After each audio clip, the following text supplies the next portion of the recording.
Olá, pequenos investidores, sejam muito bem-vindos ao canal. Pessoal, vamos ao relatório gerencial do VSLH11 Versalhes FI, relatório aqui do mês de março, que a gestão publicou agora em junho. A gestão passou aí um bom tempinho sem publicar relatório gerencial e agora eles começaram a trazer essas atualizações em um único mês. Divulgaram dois relatórios gerenciais. Eu publiquei recentemente o vídeo que seria o relatório de fevereiro e agora trazendo essa atualização de março, esperando aí para ver se a gestão publica agora os próximos meses de abril, maio e por aí se vai. Então, vou passar aqui para vocês os principais pontos desse relatório, que é o mais atualizado que a gente tem, comentário do gestor, DRE para a gente ver os números apresentados e fechando o vídeo com o portfólio como se encontra atualmente. Lembro sempre, isso não é de maneira nenhuma recomendação de investimento. Se o vídeo for útil, não se esqueça aí de deixar aquele like e também, se você puder, compartilhe esse vídeo com um amigo aí, que eu agradeço de coração. Ditos os avisos e pedidos, vamos passar rapidinho aqui só nos indicadores.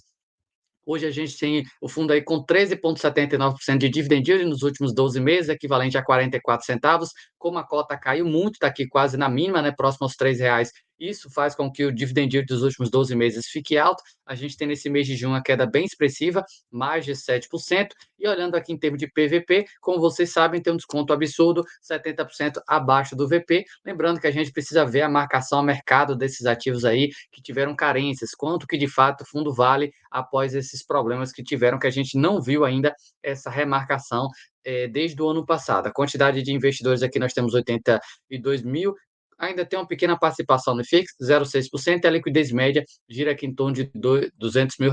Último rendimento, 4 centavos por cota, que é o que a gente vai ver nesse relatório, como é que eles conseguiram entregar esses 4 centavos. Aqui a gente tem um pouco sobre os destaques que a gestão coloca, inclusive o que eu falei ali do patrimônio, quantidade de cotistas e a estratégia dele, que a gente tem aqui, essa parte eu acho bem interessante, de forma oportunística, o fundo avalia investimentos em equities e outros fundos imobiliários que possuam estratégias complementares, mas limitando-se a 33% do patrimônio líquido. Embora o Versalhes seja um fundo de CRI, ele pode ter até 33% do patrimônio líquido investido em fundo imobiliário ou diretamente em equity. 33% é bastante coisa.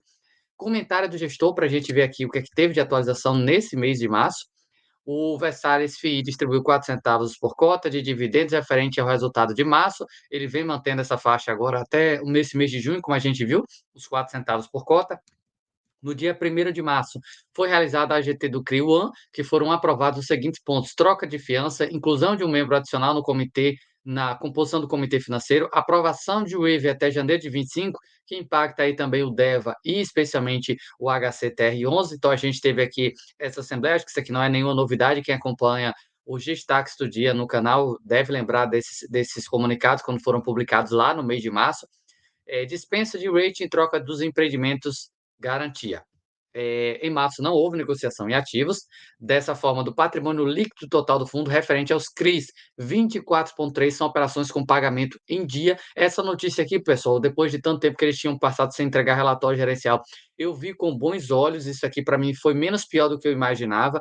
O fundo tinha ali mais ou menos 8, 9% com pagamento em dia. Com o início do ano aí, que a gente teve alguns poucos ativos voltando a pagar, ele já está com 24,3. Então, isso aqui para mim foi uma boa notícia. Quando eu li o relatório e vi aqui, 24% da carteira dele já está com pagamento em dia.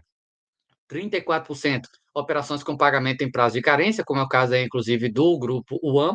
18% estão inadimplentes aguardando renegociação das partes e 1,2% estão inadimplentes em processo de execução de garantia. Então, já ainda tem bastante coisa no Versalhes aqui que está em renegociação. Como esse relatório ainda é de março, pode ser que agora, depois de 3 meses, eles já tenham conseguido alguma solução para essa renegociação.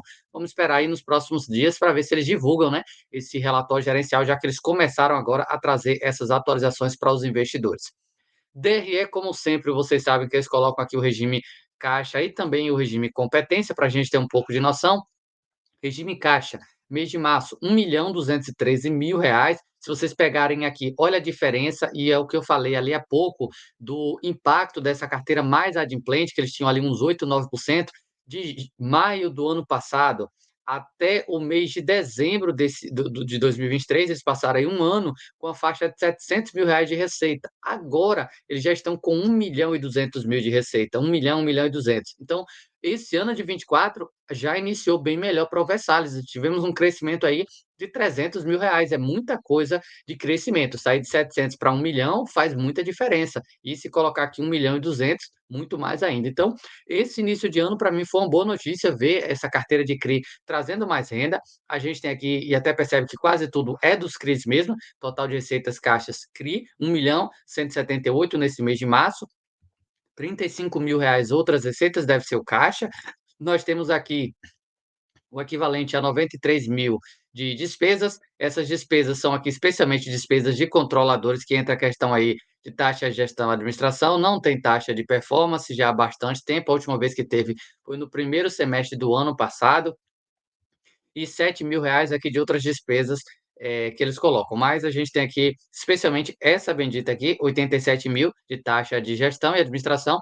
Se a gente pegar 87.000, ou até se a gente pegar logo tudo aqui, 93.000 para 1.200.000 de receita, foi uma despesa bem tranquila mesmo aí para esse mês, pelo menos na minha opinião. O resultado que ficou, 1.119.000 e eles pagaram 1.195.000. Então, o fundo distribuiu 4 centavos, porque basicamente teve 4 centavos de resultado. Então, essa notícia aqui, para mim, foi muito boa, saber que o Versalhes, de fato, está conseguindo entregar 4 centavos via caixa, e não de forma contábil, como era o que eles vinham fazendo há meses anteriores.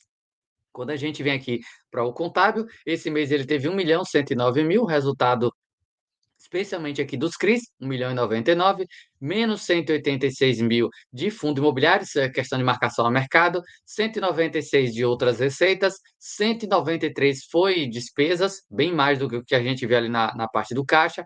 Isso quase tudo aqui é despesa dos controladores, mas isso aqui é no regime competência, no regime contábil. Sobrou 916.000, eles distribuíram 1.195.000. Ainda continua o resultado, mesmo no contábil, próximo a 4 centavos por cota. Então, essa notícia, para mim, foi bem interessante aí, que eles informaram aos investidores agora através desse relatório gerencial. Aqui a gente tem um pouco o histórico do fundo aí, né, que vem caindo há bastante tempo, desde os problemas de inadimplência, e aqui nós temos a carteira dele, o portfólio como se encontra atualmente.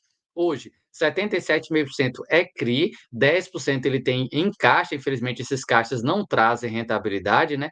Ou melhor, esses fundos imobiliários não trazem rentabilidade, e o caixa dele 7,1% do patrimônio, deve ter um dinheiro bom em caixa, por isso que na DRE a gente viu ali que o resultado, outras receitas tinham ali um valor até um pouco interessante. Setor, nós temos aqui a hotelaria como principal, 63,8%, residencial 11,3%, comércio 10,7%. Por segmento aqui, por estados, a gente vê que tem alguns que têm uma representação um pouco maior, olhando assim até que seria um fundo bem diversificado, né? São Paulo, Goiás aparece aqui com 23%, Bahia com 8,3%, mas infelizmente o ponto está aqui. Por contraparte, a gente vê, por exemplo, Gramado Pax com representação de 22,2%, que é o que deu aí problema. Aqui a gente tem o AN com 9%. Então, infelizmente, o problema foi as grandes exposições que o fundo tem. Por indexador, como não teve movimentação, a gente tem a taxa média ponderada aqui em 11,61, taxa boa, muito boa mesmo, é um dos maiores em termos de taxa do nosso mercado de papel, fundo imobiliário de papel.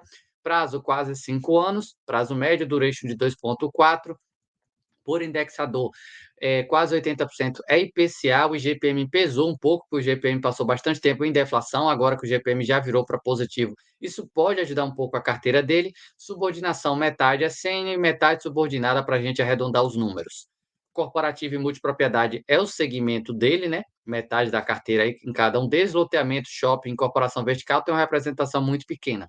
E LTV, como a gente já sabe, é um fundo aqui que não tem as maiores garantias. Ele tem aqui 55% da sua carteira de crédito em um LTV acima de 80%. Basicamente, para cada 80 que ele emprestou, ele tem ali 100 de garantia. É melhor quando esse LTV está aqui, ó, mais para baixo, abaixo dos 65, próximo a isso, porque tem uma garantia um pouco maior. Embora na hora H, né, na hora da execução de garantia, eu não vi muito isso fazer efeito, né, que quase nenhum fundo imobiliário parte para execução de garantia, porque muitas das vezes é um preju para eles, dependendo do ativo, como está a situação do ativo, executar a garantia. É melhor dar carência, né, que foi o que a gente já vem acompanhando.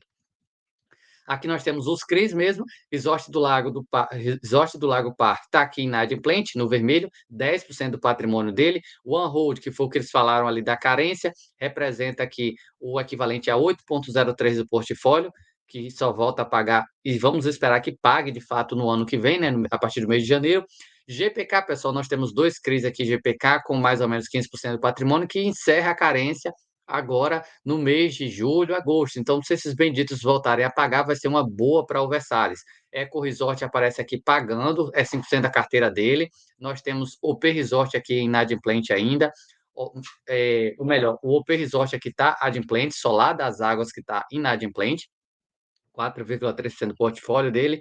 Circuito de compras aparece aqui com carência, mas o circuito de compras paga alguma coisa, e os demais aqui já tem uma representação um pouco menor na carteira dele, sendo que a sua grande maioria se encontra inadimplente. E aqui para baixo nós temos aqui os fundos imobiliários, né? O lote metro quadrado, que é 2,58, e XBXO, que é 7,44% do seu portfólio, que infelizmente aí não traz rendimento, né? Se esses dois benditos fossem alocados, mesmo que fossem fundos das gestoras aí, Devan, Equitare, mas que pagassem rendimentos, ajudaria bastante o resultado do VSLH. Bom, pessoal, acho que esse é um dos principais pontos aí do relatório gerencial do Versalhes. Espero ter ajudado através desse vídeo. Não esquece aí de deixar o seu like, isso é importante demais para que o canal continue crescendo. E também, se puder, compartilhe esse vídeo com um amigo aí que eu agradeço de coração.